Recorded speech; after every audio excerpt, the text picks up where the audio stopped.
నమస్కారాలు. భారత రాష్ట్ర సమితి ఒక బాధ్యతాయుతమైనటువంటి ఒక రాజకీయ పార్టీగా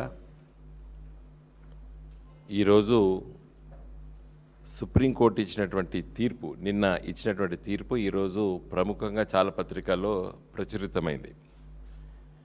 కొన్ని పత్రికలు చాలా ప్రాధాన్యతనిచ్చినాయి, కొన్ని ఒక సాధారణ వార్తగా ప్రచురించాయి. కానీ మా దృష్టిలో ఇది ఒక చారిత్రాత్మకమైనటువంటి తీర్పు, మహిళా లోకానికే కాదు మానవాళికి. ఈ తీర్పులో జడ్జి గారు, సుప్రీంకోర్టు జస్టిస్ సంజయ్ కరోల్ గారు చాలా సుదీర్ఘంగా ఈ తీర్పు ఇవ్వడం జరిగింది. ఇదంతా కూడా మేము డౌన్లోడ్ చేసుకొని చదివాం. ఎన్ కోటేశ్వర్ సింగ్ గారు ఇద్దరు కలిసి ఇచ్చారు. అయితే మనం అందరం ఏమనుకుంటాం, నువ్వేం చేస్తావమ్మా అని పర్వాలేదు, ఏం చేయనయ్యా అంటుంది గ్రామీణ ప్రాంతం. ఏం చేస్తావమ్మా అంటే నేను ఏం చేయనయ్యా అంటుంది. దీన్ని సుప్రీంకోర్టు ఈనాటి నుండి ప్రతి మహిళ, ఈ దేశంలో ఉన్నటువంటి ప్రతి మహిళా సర్వీసెస్కి 30,000 నెలకని ఇలా నిర్ధారించింది. దాని అంచనా తక్కువ ఇచ్చి ఇన్ ద ఈవెంట్ అంటే కంపెన్సేటరీ అండ్ ఇష్యూస్ వస్తే అంత నిర్ధారించాలని చెప్పింది.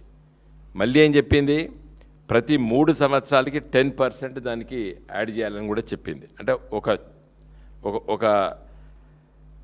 ఒక నిర్ణయాన్ని ప్రకటించింది. మీకు అందరికీ తెలుసు, చట్టాలు పార్లమెంటు చేస్తాయి అని మనకందరికీ తెలుసు. కానీ మన రాజ్యాంగంలో సుప్రీంకోర్టు తీర్పులు కూడా చట్టాలతో సమానం. It's a constitutional court. Supreme court తీర్పు పార్లమెంట్ చేసే చట్టాలతో సమానం. అంటే అది అమలు చేయవలసిందే, ఇంకా దాని గురించి చర్చ ఉండదు. సుప్రీంకోర్టు తీర్పు ఇచ్చిందంటే చట్టంతో సమానం. కాబట్టి ఏం చెప్పింది ఈ తీర్పులో, సరే లలితారెడ్డి గారు చెప్పినట్టు ఒక కంపెన్సేషన్ కేసులో, మోటార్ వెహికల్ యాక్సిడెంట్ కంపెన్సేషన్ కేసులో తీర్పిచ్చింది. కానీ నా దృష్టిలో, మా పార్టీ దృష్టిలో ఒక కంపెన్సేషన్ కోసం ఇచ్చినటువంటి తీర్పుగా మేము భావించడం లేదు. ఇది మహిళా లోకానికి ఒక చట్టబద్ధమైనటువంటి ఒక నిర్ణయం జరిగింది. ఏంది, ఒక ప్రతి మహిళ ఇంటికాడ చేసేటువంటి పనులకి విలువ లేనిది అయినప్పటికీ కూడా దానికి ఒక నిర్ణయాన్ని ప్రకటించింది. తక్కువ 30,000 రూపాయలు అంచనా వేసి చెప్పింది ఇంత శ్రమిస్తుందని. అంటే మగవాళ్ళకు కానీ లేకపోతే సమాజంలో ఉన్న మిగతా మహిళలు కానీ అందరూ కూడా ప్రతి మహిళ తన నెలకు ఇంత కంట్రిబ్యూట్ చేస్తుంది. ఇంకేం చెప్పింది జడ్జిమెంట్లో, the home maker a nation builder and economic entity, జీడిపికి కంట్రిబ్యూట్ చేస్తుందని చెప్పింది. చాలా ఎకనామిక్గా రాశారు ఇది. ఆమె తన శ్రమ విలువ ఇచ్చింది. ఆమె దేశ సంపదకు కంట్రిబ్యూట్ చేస్తుందని చెప్పిండ్రు. ఇప్పటిదాకా మహిళా లోకం అంటే ఏం చేస్తామంటే నేను ఏం చేయనయ్యా అంటున్నారు. కాదు, ఆమె దేశ నిర్మాణానికి, షీజ్ ఎ నేషన్ బిల్డర్, జాతి నిర్మాణంలో భాగము అని వర్ణించింది సుప్రీంకోర్టు. మహిళలు పనిచేసేటువంటి శ్రమ అది జాతి నిర్మాతలు అని చెప్పింది. జాతి నిర్మించని చెప్పి అట్లా ఒక పాసింగ్ రిమార్క్ చేయలేదు. ఇక నుండి ఆయన జడ్జిమెంట్లో లాస్ట్లో ఏం చెప్తాడు, last paragraph, it is our hope that the word house wife house maker is in future in recognition of the contribution of a lady of the house is now used as nation builder. జాతి నిర్మాతలు వాళ్ళ జీడిపికి contribute చేస్తున్నారని చెప్పారు. ఇంకొక పారాగ్రాఫ్లో ఏం చెప్పిందంటే, house wife, నువ్వు ఏం చేస్తావంటే నేను హౌస్ వైఫ్ అంటారు చాలామంది. హౌస్ వైఫ్ అని యూజ్ చేయదు, you are the house maker. కొంతమంది గత ఒక దశాబ్ద కాలం నుండి హౌస్ మేకర్ అని అంటున్నారు, నాకు తెలుసు, చదువుకున్న అమ్మాయిలు, ఇంట్లో ఉండేవాళ్ళు కొంతమంది. కానీ ఇక నుండి హౌస్ వైఫ్ అనొద్దు, you are the house maker and also a nation builder అని చెప్పాలి అని చెప్పింది. ఇప్పుడు ఇవాళ ఈ తీర్పు చాలామంది ఏందో అనుకోవచ్చు, కానీ సుప్రీంకోర్టు తీర్పులు ఈ దేశ స్వాతంత్రం వచ్చిన తర్వాత చాలా అవి ఒక చట్టబద్ధంగా అమలైపోయినాయి. మహిళలకు మగవాళ్ళు ఆడవాళ్ళు పుట్టిరనుకోండి, ఓ మగపిల్లడు ఆడపిల్ల కట్టం ఇచ్చి పంపించేయాలనేది ఉండే.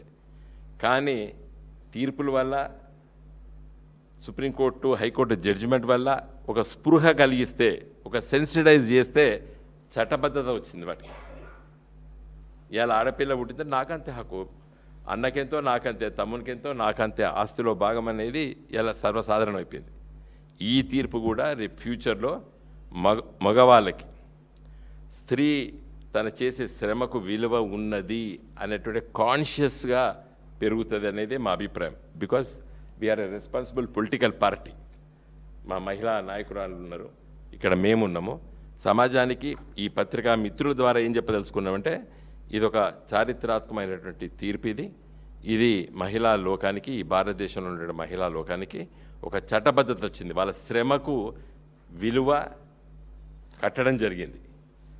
అది అందరు అంగీకరించక తప్పదు అనేటువంటి నిర్ణయం కూడా చట్టబద్ధతగా తీర్పు వచ్చింది, సుప్రీంకోర్టు తీర్పు అది. కాబట్టి ఈ తీర్పును మేము స్వాగతిస్తున్నాము.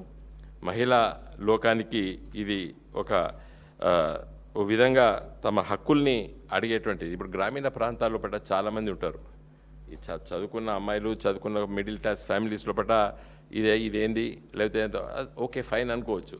కానీ ఇన్ ద కమింగ్ డేస్ ఇది గ్రామీణ ప్రాంతాల్లో ఉన్నటువంటి పేద వర్గాల్లో ఉన్నటువంటి మహిళా లోకానికి వాళ్ళకు ఒక స్పృహ, ఒక కాన్షియస్నెస్ పెరుగుతుంది. ఓహో, మేము పడేటువంటి శ్రమ దానికి విలువ ఉన్నది, దానికి ఒక విలువ ఉన్నది అనేటువంటిది ఈ చట్టబద్ధత ద్వారా సుప్రీంకోర్టు తీర్పు వల్ల వచ్చింది. కాబట్టి ఇవాళ సుప్రీంకోర్టుకు అదేవిధంగా ఆ జడ్జెస్కి మేము సంపూర్ణమైనటువంటి కృతజ్ఞతలు తెలియజేస్తున్నాం. ఇలాంటి తీర్పుల వల్లనే సమాజంలో మరి మంచి జరగడానికి కూడా చాలా సందర్భాల్లో కూడా భారత రాజ్యాంగంలో మనకందరికీ తెలుసు, లెజిస్లేచర్, ఎగ్జిక్యూటివ్, జ్యుడిషియరీ ఈ మూడు ఉన్నాయి. రాజ్యాంగ నిర్మాతలు ఈ మూడు మనకు చెప్పారు. కోర్స్ లాస్ట్ చెప్పారు, ఫోర్త్ ఈజ్ మీరు, ఏది ప్రెస్ అని చెప్పింది. అంటే రాజ్యాంగంలో రాసుకున్న మూడు, మనం అందరం ప్రజాస్వామ్యంలో పడ fourth pillar of the democracy is the press అని మనం అనుకుంటాం. కాబట్టి ఇవాళ మీ పైనే బాధ్యత ఉన్నది దీన్ని ప్రచారం చేయడానికి.